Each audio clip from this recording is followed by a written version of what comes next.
हे learners, मैं हूं अश्विन और इस वीडियो में हम बात करने वाले हैं वेरिएबल के बारे में। बहुत ही इजी, नल्ला और इम्पॉर्टेंट टॉपिक ही है। वेरिएबल के टेक्निकल टर्म्स में जाने से पहले हम इसको एक जनरल वे में समझते हैं। अब सपोज करो कि आपने अमेजोन से कुछ मोबाइल बुक किया है, तो क्या वो मोबाइल आपको मोबाइल सीधे डायरेक्ट हाथ में आएगा? नहीं, वो किसी बॉक्स के अंदर कंटेन रहा होगा। ठीक है, बॉक्स के बाद किसी रैपर के अंदर, रैपर के बाद किसी बॉक्स में, और बॉक्स के अंदर आपका मोबाइल होगा। मतलब आपका जो मोबाइल था वो आपका क्या था? डेटा था, और उसके ऊपर कुछ लेयर्स लगी थी। ठीक है, एक लेबल लगा था। अब इस चीज़ को हम और अच्छे समझते हैं कि सपोज करो आप किसी टेलर के शॉप में जाते हो, कुछ कपड़ा परचेस करते हो, तो कपड़ा आपको हाथ में देता है वो नहीं, कपड़े को वो किसी थैली में रखता है, और उस थैली के ऊपर उस कपड़े की ब्रांडिंग होती है, उस शॉप की ब्रांडिंग होती है। वैसे ही जो आपका डेटा होता है कि डेटा आप रखते हो तो सिर्फ रखना नहीं है, उसको आपको याद भी करना है कि मैंने जो डेटा रखा था उसको कहाँ रखा है, किसके पास रखा है। तो उसको हम कहते हैं वेरिएबल, कि ये डेटा को मैंने इस वेरिएबल के पास रखा हुआ है, इस डेटा को मैंने इस वेरिएबल के पास रखा हुआ है। अगर आप किसी भी डेटा को अपने प्रोग्राम में स्टोर करना चाहते हो, तो स्टोर करने के लिए आपको भले मेमोरी में रखोगे, पर मेमोरी में जाने से पहले आपको उसे एक नाम देना पड़ेगा कि मैंने इस नाम से इस डेटा को यहाँ पर स्टोर किया है। ठीक है, वो नाम अपने मन से कुछ भी डिसाइड कर सकते हो। मैंने आपको आइडेंटिफायर के टॉपिक्स में पहले ही कवर कर दिया था कि इसके कुछ रूल्स होते हैं, वो रूल्स आप एक बार जाके देख सकते हो। ऊपर आई बटन पे मैं वो वीडियो डाल दूंगा, आप जाके देख सकते हो कि क्या ये रूल्स होते हैं वेरिएबल क्रिएट करने के।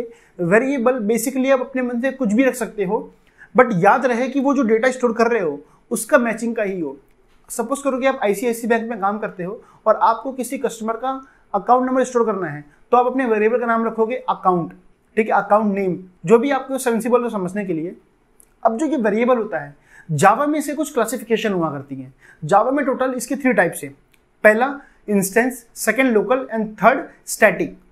पहले हम समझते हैं इंस्टेंस और फिर बाद में समझेंगे लोकल, और लास्ट में हम इन्वेस्ट करेंगे टाइम अपना स्टैटिक वेरिएबल पे। देखिए, इंस्टेंस वेरिएबल का मतलब ये होता है कि जो वेरिएबल आपके क्लास के नीचे रहे, जो वेरिएबल आपके क्लास के अंदर रहे। मैंने आपको पहले बताया था कि एक जावा के प्रोग्राम में सबसे ऊपर होता है आपका क्लास, उसके नीचे आता है आपका मेथड। जो भी वेरिएबल आपका क्लास के अंदर और मेथड के बाहर क्रिएट होता है, ठीक है, जो भी वेरिएबल आपका क्लास के अंदर और मेथड के बाहर डिक्लेयर होता है, वो कहलाता है इंस्टेंस वेरिएबल। ठीक है, यानी कि उस वेरिएबल को कोई भी मेथड यूज कर सकता है। अब एग्जांपल के तौर पे यहाँ पे क्लास है और इसके अंदर मेथड है M1, M2, M3, और इसके ऊपर मैंने एक वेरिएबल डिक्लेयर किया है और उस वेरिएबल का नाम है एज। यानी कि इस एज वेरिएबल को, ये कैसा वेरिएबल है? एक इंस्टेंस वेरिएबल है। इस वेरिएबल को कोई भी मेथड के अंदर यूज किया जा सकता है, या तो वो M1 होगा, M2 होगा, M3 होगा, कोई भी मेथड इसको यूज कर सकता है। उसकी जो वैल्यू पुट करना है वो वैल्यू डाल सकता है वो। अब हम आते हैं लोकल वेरिएबल पे। लोकल वेरिएबल एक वो वेरिएबल होता है जो क्लास के भी अंदर और किसी न किसी ब्लॉक के अंदर, फिर वो मेथड हो या कोई लूप हो या कोई स्टैटिक ब्लॉक हो, किसी भी ब्लॉक के अंदर कोई वेरिएबल अगर क्रिएट होता है तो उससे मैं कहता हूँ लोकल। अब लोकल को आप अगर ऐसे जनरल वे में देखोगे तो क्या होता है? अगर मैं कहता हूँ कि मुंबई के लोकल, तो मुंबई के लोकल किसी न किसी स्पेसिफिक स्टेशन के लिए रुकी है, यानी विरार से लेकर चर्च गेट तक वेस्टर्न ट्रेन चलेगी, यानी कि वो लोकल सिर्फ और सिर्फ मुंबई के रीजन में चलेगी। मुंबई की लोकल कभी भी दिल्ली में या फिर गुजरात या फिर राजस्थान में जाके नहीं चलेगी, या फिर दिल्ली की लोकल कभी भी मुंबई में आके नहीं चलेगी, यानी कि उस एरिया का लोकल उसी जगह पे चलेगा। वैसे ही प्रोग्राम में लोकल वेरिएबल वो होता है जिस ब्लॉक के अंदर वो वेरिएबल क्रिएट हुआ है, सिर्फ वही ब्लॉक वाले में यूज हो सकता है, उसके बाहर नहीं।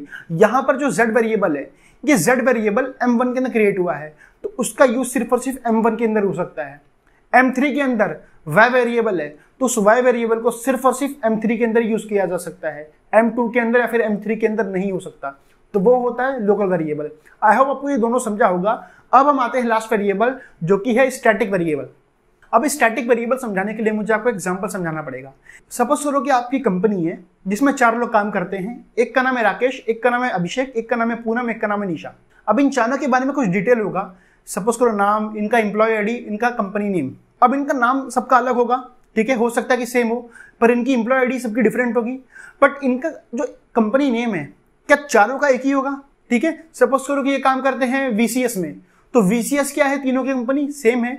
तो जो कंपनी का नेम है, कहीं ना कहीं आपके सिस्टम में कोई मेमोरी ले रहा है, और ध्यान देना कि इनका कंपनी का नेम क्या हमेशा सेम है। तो ये प्रॉब्लम है। क्यों? सपोज करो कि ये कंपनी VCS ना होकर TCS हो जाए, जिसमें लाखों लोग काम करते हैं, तो वहां पर लाखों मेमोरी यूज होगा किसका? कंपनी नेम का।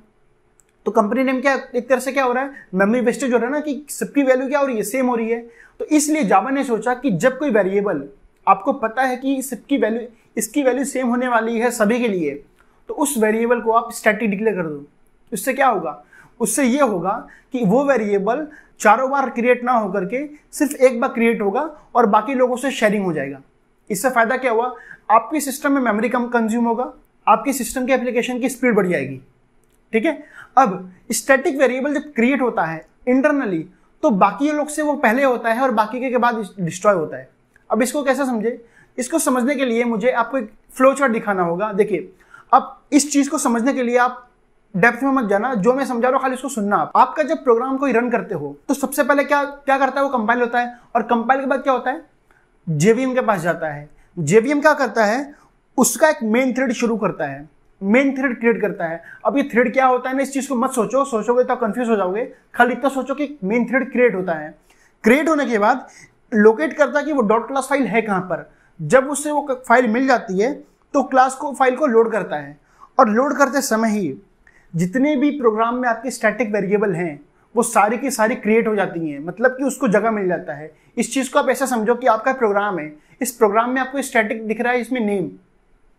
तो जिस वक्त ये 4 स्टेप में गए होंगे, चौथे स्टेप में जो नेम नाम का वेरिएबल है ये आपकी मेमोरी में आ चुका होगा। अब 5th स्टेप पे जाएंगे तो एग्जीक्यूट मेन मेथड। आपका जावा का जो प्रोग्राम होता है वो बेसिकली मेन मेथड से शुरू होता है।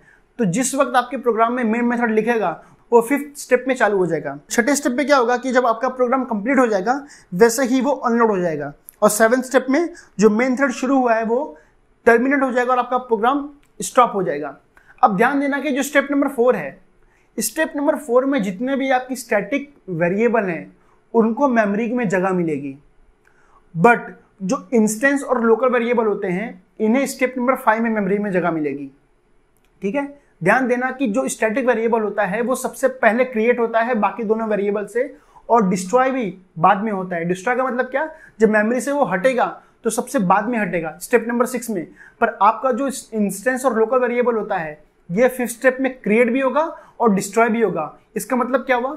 5th स्टेप में वो जाएगा मेमोरी के अंदर और मेमोरी से बाहर भी आएगा। ठीक है। बट स्टैटिक वेरिएबल कैसा होगा? 4th स्टेप में आपका जाएगा और 6th स्टेप में वो डिस्ट्रॉय होगा। तो ये डिफरेंस होता है स्टैटिक वेरिएबल में और इन बाकी दोनों वेरिएबल में। तो होप आपको ये कॉन्सेप्ट समझ में आया होगा। तब तक के लिए बाय बाय।